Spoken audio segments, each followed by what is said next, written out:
Niining panahon nga ang putling ebanghelyo gihagit sa mga hiwi nga pagtulunan.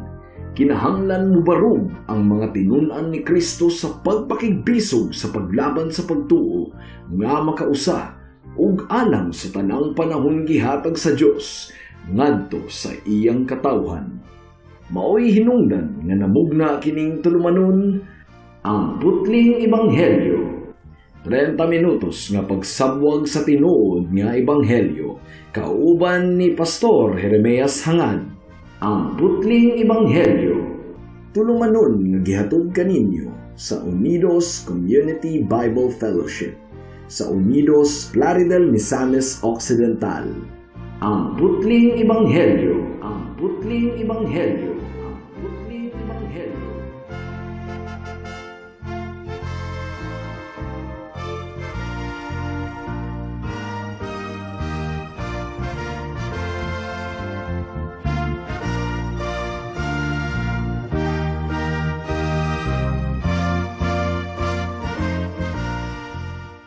Alang sa pagpamalandong sa pulong sa Ginoo niining taknaa atong pag-ablihon ang atong Biblia sa Mark chapter 10 verse 17 hangtod sa 22. Apan sa dili pa akong gigreet ang akong 93 years old nga lolo nga si Lolo Isabelo Laure Sr.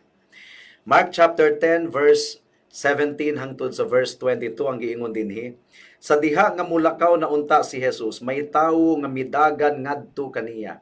Miluhod sa iyang atubangan ug nangutana, maayong magtutudlo.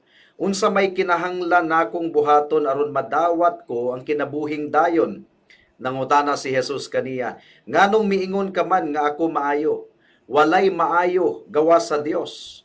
Nahibalo ka sa mga sugo, ayaw pagpatay, ayaw panapaw, ayaw pangawat, ayaw pagbutang-butang, ayaw panglimbong, tahura ang imong amahan ug inahan. Mitubag ang tao, magtutudlo. Nagtuman ako niining tanang sugo, sukad pa sa akong pagkabatanon. Mitutok si Jesus kaniya uban ang gugma ug namulong. Usara kabutang ang kinahanglan nimong buhaton. Lakaw ug ibaligya ang tanan mong katigayunan. Ug ihatag ang halin ngadto sa mga kabus ug maangkon mo ang mga bahandi sa langit. Unya, balik nganhi ug sunod kanako. Sa pagkadungog sa tawo niini, naguol siya og masulubong mibiya kang Jesus tungod kay dato man siya kaayo. May the Lord bless the proclamation of His word today. Niana kita niining punto mga kaigsuunan sa atong sugilanon nga na-record ni Matthew, ni Mark, ni Luke. Mo kini gitawag og synoptic gospels mga kaigsuunan. Human sa pagtudlo ni Jesus mahitungod sa kaminyoon ug panagbulag, miadto siya sa balay sa usa sa iyang mga disipulo.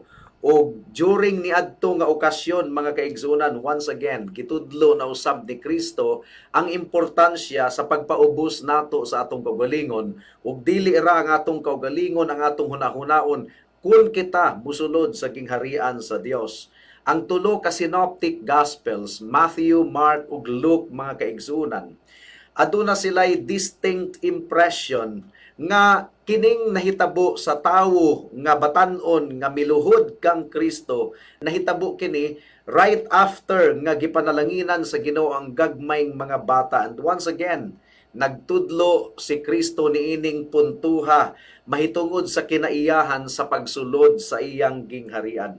Samtang si Kristo naglakaw sa dalan, adunay usa ka batan-ong lalaki nga midagan padulong kaniya ug nagpakisayod mahitungod sa pangutana, importante kaayo nga pangutana. Kung atong ikumparar ang Matthew, Mark ug Luke mga kaigsuunan, jutay ra kaayo ang detalye nga gi-provide ni Mark, pero sa Matthew sa 19:20 miingon si Matthew nga kining tawhana batan-on nga lalaki. Ug sa verse 22, kining tawhana kuno dato usab kaayo, very wealthy. This was the description of Matthew. He had much property, daghan kayo siya og katigayunan. Ug matud pa ni Lucas, kining tawhana mga kaigsuunan pangulo sa mga Hudiyo. So duna siya katungdanan, batanon pa, pero adunay katungdanan sa katilingban. Luke chapter 18 verse 18 ang giingon dinhi, usa ka pangulo sa mga Hudiyo nangutana kaniya, maayong magtutudlo unsa may akong buhaton aron madawat ko ang kinabuhing dayon. So kining tawhana dili alang-alang ang estado niini sa katilingban. Mo gani nga ang tanang Biblia nga atong gitun-an, ang titulo niini nga sugilanon, The Rich Young Ruler, ang dato nga batan-on nga pangulo. Ug dugang pa mga kaigsunan, kining tawhana maayo og kinaiya atubangan sa mga tawo. Mark chapter 10 verse 20 ang giingon dinhi, magtutudlo, nagtuman ako niining tanang sugo sukad pa sa akong pagkabatanon. So meaning to say, maayo kining tawhana og kinaiya. Aduna usab siya'y interest alang sa iyang kalag. Nagkinabuhi siya nga hapsay atubangan sa katilingban. Apan wala siya'y kapahulayan sa iyang kalag, mga kaigsunan. Hapsay ang iyang panginabuhi, pero wala siya'y kalinaw sa iyang kalag. Interesado siya nga makabaton og kinabuhing dayon, mao nga midagan siya padulong kang Kristo aron matubag ang iyang pangutana kun ang tanang katawhan ingon ani lang unta, mga kaigsunan. So, niining taknaa, mga kaigsunan, atong tanawon ang sugilanon niining tawhana nga nagpakisayod kung unsaon nga maluwas ang iyang kalag, apan kining tawhana mibiya kang Kristo nga wala gayud gihapon makabig. And it has much to say about how a person comes to Christ. Unsa man gyud ang tinuod nga rason sa atong pagduol kang Kristo. Kinahanglan nga mahimong wake up call kini nga mensahe, mga kaigsuunan, nga sa atong henerasyon karon ang evangelism gilamo-lamo lamang sa mga churches. Daghan kayong evangelism nga pasumayon ra ang usa ka tawo og sinner's prayer, musumay sa sinner's prayer, luwas na kuno, mga kaigsuunan. Pero niining puntuha, mga kahigalaan, klaro kaayo nga dili kita magkumpiyansa kung atong isangyaw ang ebanghelyo. Dili kita magdali-dali gumikan kay kining tawhana, interesado gayud kaayo sa kahimtang sa iyang kalag. Apan bisan sa pagkahuman sa iyang conversation with Jesus, wala gayud gihapon siya makabig. So adunay tulo ka punto ang atong pagpamalandong niining taknaa. Una, atong ilailahon kung kinsa gayud kining batan-on nga lalaki nga dato kayo. Ikaduha, atong ikumparar ang simbahan karon sa simbahan nga gidescribe sa Biblia. Ug ikatulo, atong tanawon unsa man gayoy kulang ni adtong batan-ong lalaki nganong mibiya siya kang Kristo apan wala gihapon siya makabig. So unahon nato ang unang punto. Atong ilailahon kining tawhana. Unsay gibuhat ni ining tawhana nga insakto, positibo, mga kaigsunan? Una, miduol siya kang Kristo publicly. Wala siya maulaw sa iyang gibuhat. Napagyo daplin sa dalan. Miluhod siya. Atubangan sa atong Ginoong Hesukristo. Sukwahi kini sa gibuhat sa mga leaders sa mga Hudiyo at that time. Ang giingon sa John chapter 12 verse 42 to 43. Ang giingon dinhi, bisan pa niini daghang kadagkuan sa mga Hudiyo mituo kang Hesus, apan tungod sa mga Pariseyo wala sila magpaila niini aron dili sila palagputon gikan sa sinaguga. Gipalabi nila nga daygon sila sa mga tawo kaysa daygon sila sa Dios. Pero kining tawhana gi-confess niya ang atong Ginoong Hesukristo publicly. Wala niya gikaulaw. In other words, to openly live out the claims of Christ upon our life is really very important. Ang giingon sa Matthew chapter 10, verse 32 to 33, ang giingon ni Kristo, ang muila ug muangkon kanako atubangan sa mga tawo, ang kunon ko usab atubangan sa akong amahan didto sa langit. Apan ang dili muangkon nga siya ako dili ko usab ang kunon atubangan sa akong amahan didto sa langit. So, kining tawhana, kining batan-on nga lalaki, murag nakapasar sa standard sa Ginoo kay wa man niya gikaulaw ang atong Ginoong Hesukristo. Miluhod siya didto pagayod daplin sa dalan. Ug miduol siya kang Kristo nga aduna gayoy kadasig. Nagdagan pa siya padulong kang Kristo. Mo kinigiingon sa atong teksto, sa diha nga mulakaw na unta si Jesus, may tawo nga midagan ngadto kaniya, miluhod sa iyang atubangan ug nangutana, maayong magtutudlo, unsa may kinahanglan akong buhaton aron madawat ko ang kinabuhing dayon. So there was a sense of urgency. Gadali-dali siya. Miduol siya kang Kristo nga adunay pagtahod kang Kristo, pagrespetar kang Kristo, kay muluhod ba ang usa ka tawo kung wala siya mitahod sa atong Ginoo. So duna siya pagtahod. He fell on his knees ug iyang gitawag si Kristo nga maayong magtutudlo. Kung si Kristo magtutudlo, dili na ikakurat. Gumikan kay nagwali man gyud si Kristo niadtong mga panahona. Nagtudlo siya sa nagkalain-laing dapit, pero gidugangan pa man gyud ang description. Ang gitawag sa batanong lalaki kaniya, maayong magtutudlo. Ug duna siya'y pakabana sa iyang kalag, mga kaigsunan. So this is something nga positibo ni adtong batanong lalaki.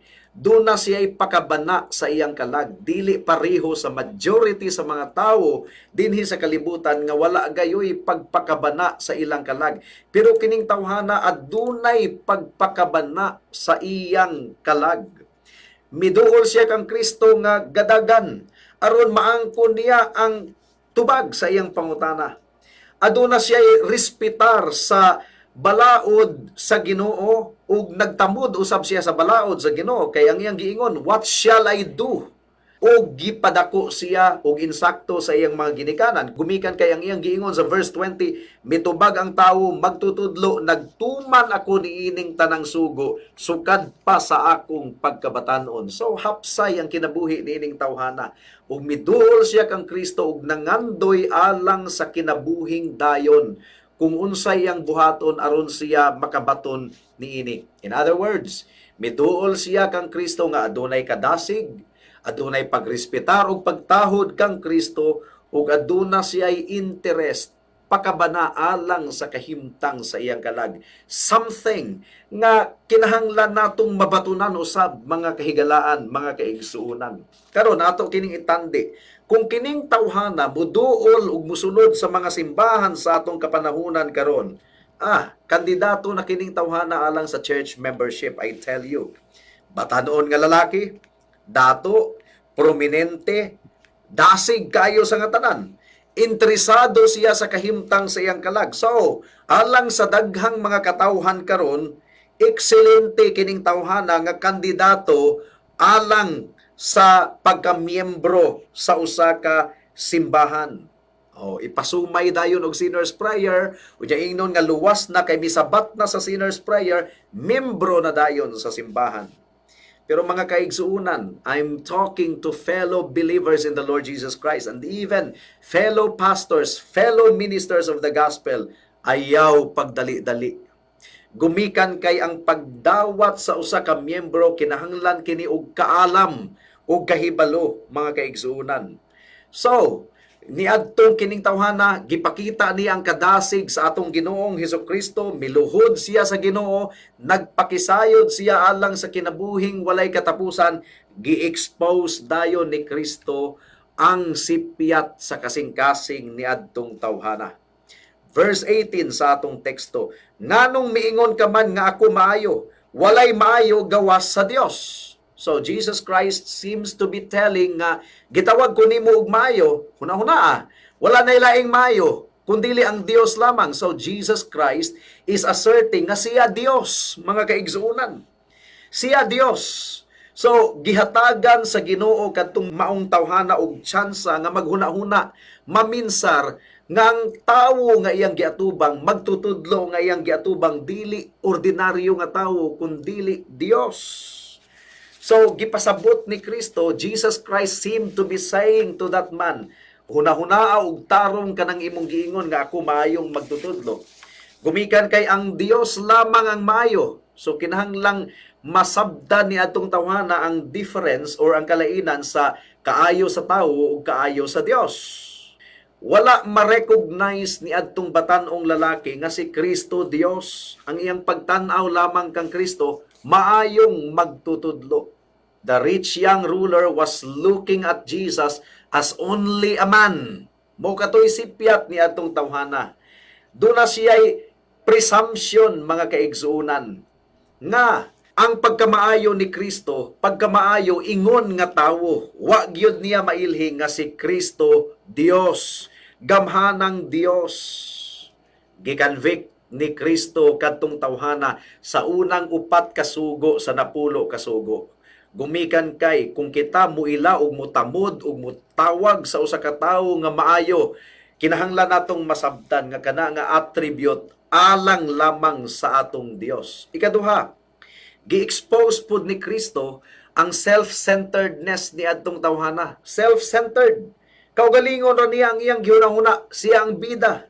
Ang iyang giingon, what must I do that I may have eternal life? Unsay akong buhaton aron ako makabaton og kinabuhing dayon? And then mingon siya nga, kining tanang butanga, ako naman kining gituman, ako. So self-centered, mga kaigsunan. Ako naman kining gituman sukad pa sa akong pagkabata. Unsa pa may kulang, unsa pa may akong buhaton. Mo kini ang problema sa daghan kaayong mga iglesia sa atong kapanahunan. Self-centered ang ilang perspektibo sa mga butang, mga kaigsuunan. Bisan pa sa ila ang pagpangwali, moingon sila, ang Dios nahigugma kanimo, nahigugma kaayo ang Ginoo kanimo. So man-centered. Dunay maayong plano ang Ginoo sa imong kinabuhi. Dawata si Kristo ingon nga imong Dios ug manluluwas, ug kun imong dawaton si Kristo magmalipayon ikaw. So man-centered, nakasentro sa tao, nakasentro sa panginahanglanon sa tao. Mao kana ang evangelism sa atong kapanahunan karon. Mao kana ang pagpanangyaw. This young man was only interested kung unsa ang maka-benefit kaniya. Pero dili siya interesado nga iyang isalikway ang mga idolo sa iyang kasing-kasing. Ang ebanghelyo sa atong Ginoo dili nakasentro sa tawo, mga kaigsunan, kundi nakafocus kini sa atong Dios, sa iyang pagkabalaan ug sa iyang balaod. Walay problema si Kristo sa pag-reconcile sa balaod ug sa grasya.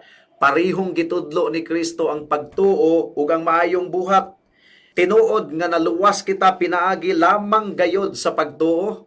Walay labot ang atong maayong buhat. Klaro kayo kana sa Ephesians chapter 2 verse 8 and 9. Pero ang kaluwasan nga atong nadawat pinaagi sa pagtuo tungod sa grasya sa Dios, dili kini nagpasabot nga dili kini mamunga og pagkabalaan. Ang kaluwasan nga atong nadawat gikan sa Ginoo, nagbag-o kini sa atong kasing-kasing. Ato na karon nga gipangita o gikinabuhi ang pagkabalaan sa Ginoo. And what is the standard of God's holiness? The law of God.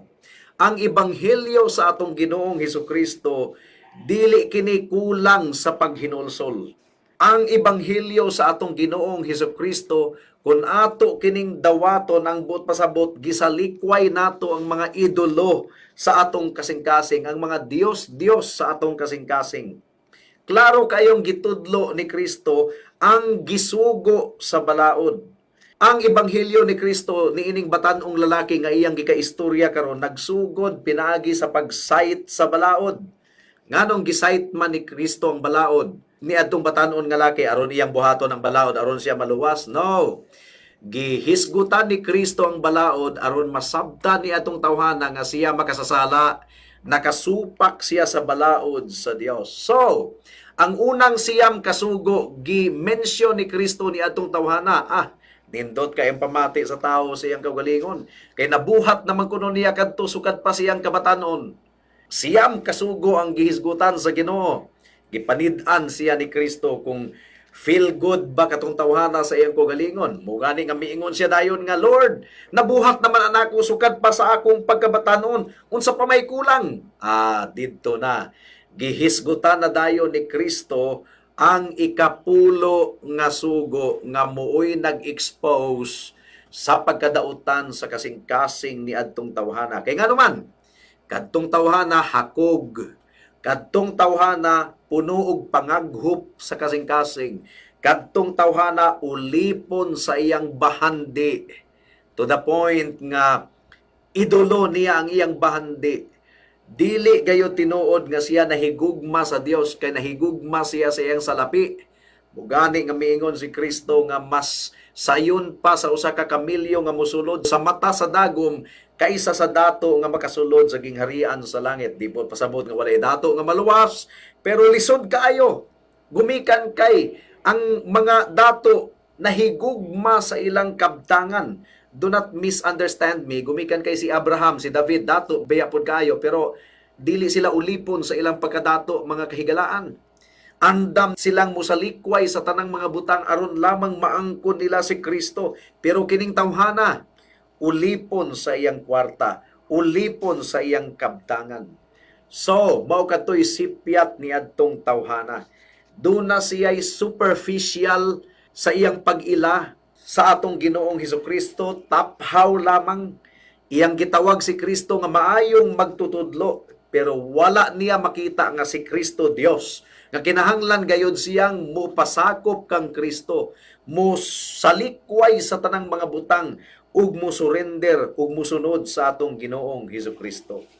Dili siya willing nga musunod sa atong Ginoong Hesukristo. Mas gipalabi niya ang iyang kabtangan, mao nga naguol siya kaayo ni adtong miingon si Kristo nga ibaligya ang imong mga kabtangan, ihatag sa mga kabus isip tabang og sunod kanako.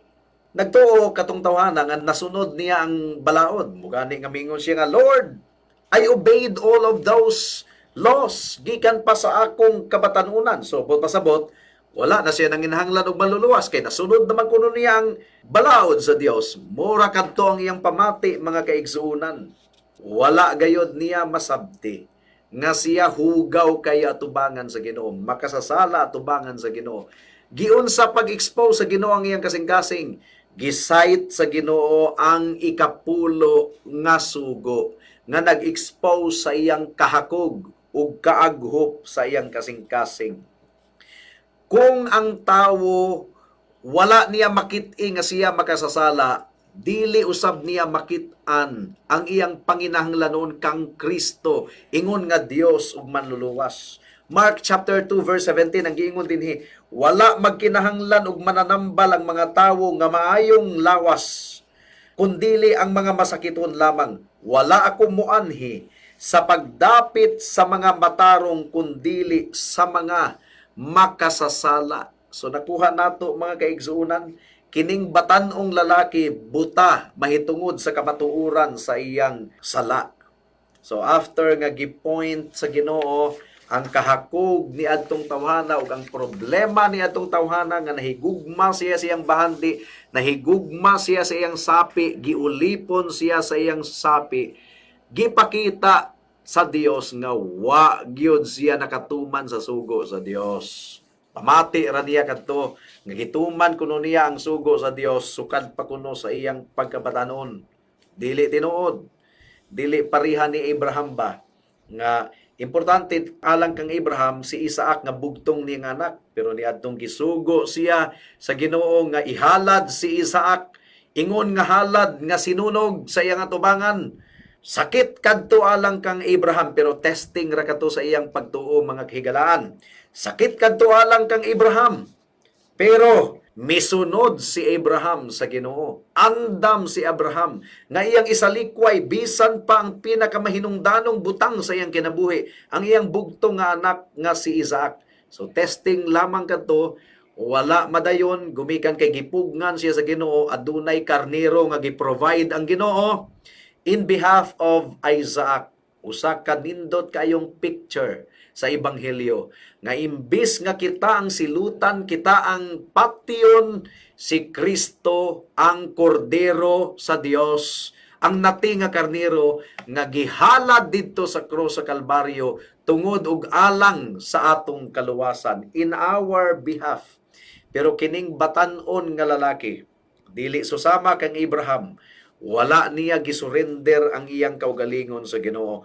Wala niya talikdi ang iyang bahandi nga iyang gihigugma. Ang kwarta nga iyang gi-idolize, wala niya talikdi. Og iyang gipasulabi ang iyang bahandi. Mo nga milakaw siya gikan kang Kristo nga naguol kayo kumikan kay nahigugma siya sa iyang bahandi. Ang Kristohanon nga kinabuhi murag baliktad. Kung atong isurrender ang tanan, tungod og alang kang Kristo, maangkon di ay hinuon nato ang bahandi nga hilabihan. Dili literal nga kwarta ha. Ang giingon ni Pablo sa Philippians chapter 3 verse 8, dugang paniana, giisip ko na ang tanan nga walay bili tungod sa kahibalo mahitungod ni Kristo Jesus nga akong Ginoo, nga labaw pa kaayo kabililhon. Tungod kaniya gisalikway ko ang tanan o giisip kong basura lamang aron maangkon ko si Kristo. Ang tinuod nga luwas, andam nga musurrender sa tanang butang, maangkon lamang niya si Kristo. Tungod kay kung naangkon nato si Kristo, naangkon nato ang tanang butang. So kinahanglang susihon nato ang atong kasing-kasing. Ato na bang gisurrender ang atong kaugalingon? Gisalikway na ba nato ang atong kaugalingon, ang atong garbo alang sa pagsunod kang Kristo? Walay garboso nga makasunod sa langit. Ang garbo mo kining gahunahuna nga ang iyang pagkabuutan mo'y makaluwas niya. Ang iyang pagkamaayong tawo mo'y makaluwas niya. Garbo na. Pero kinahanglang masayra nimo nga ikaw makasasala ug ang imong pagkabuutan trapura na atubangan sa Ginoo. Dili ka na mo'y muluwas nimo. Si Kristo lamang ang makaluwas, ang bugtong Dios ug manluluwas. Makasasala ikaw, wala kay pagkamatarong nga qualified atubangan sa Ginoo. Pero si Kristo iyang gisunod ang balaod sa Dios perfectly ug iyang gihalad ang iyang dugo ingon nga halad alang sa kasalanan. Igo na kadto higala. Before namatay si Kristo, misinggit siya, natapos na, it is finished. Ug gidawat sa Ginoo ang iyang sakripisyo alang sa mga makasasala ug ang pamatuod nini nabanhaw siya gikan sa mga patay. Ang tanang naghinulsol ug nagdangop kang Kristo dili gayud malaglag kun dili dunay kinabuhing walay katapusan. Dangop kang Kristo karon higala, salig kaniya lamang ug ikaw maluwas. Magampo kita. Salamat o Dios nining taknaa sa pagpamalandong sa imong pulong. Ug among gipangayo Ginoo ang imong grasya, ang imong kaluoy o Dios. Salamat kaayo. In Jesus name we pray. Amen.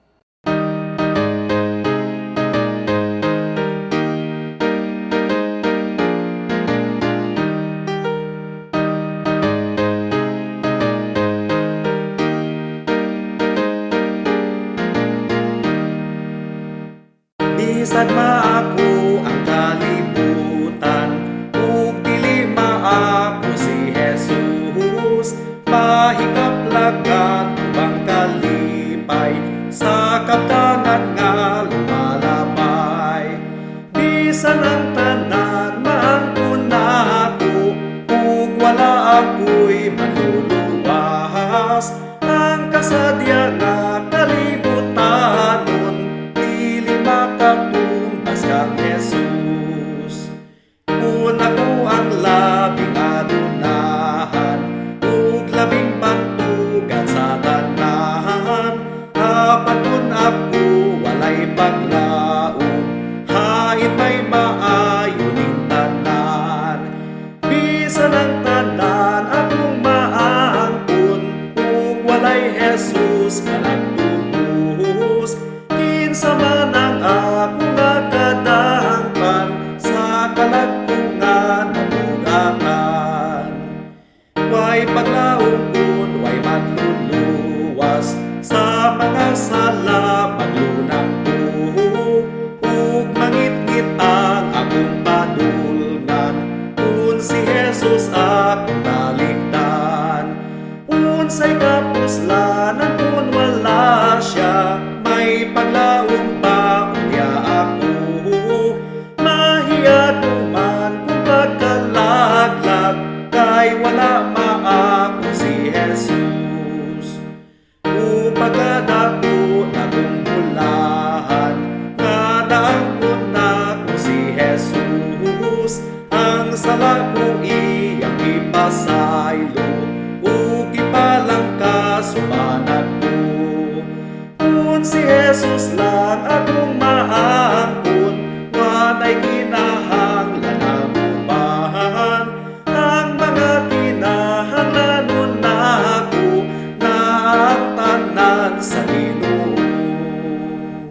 Alang sa dugang nga mga pangutana, mahimong mo text kang Pastor Jeremias hangad sa 0935 744 3030.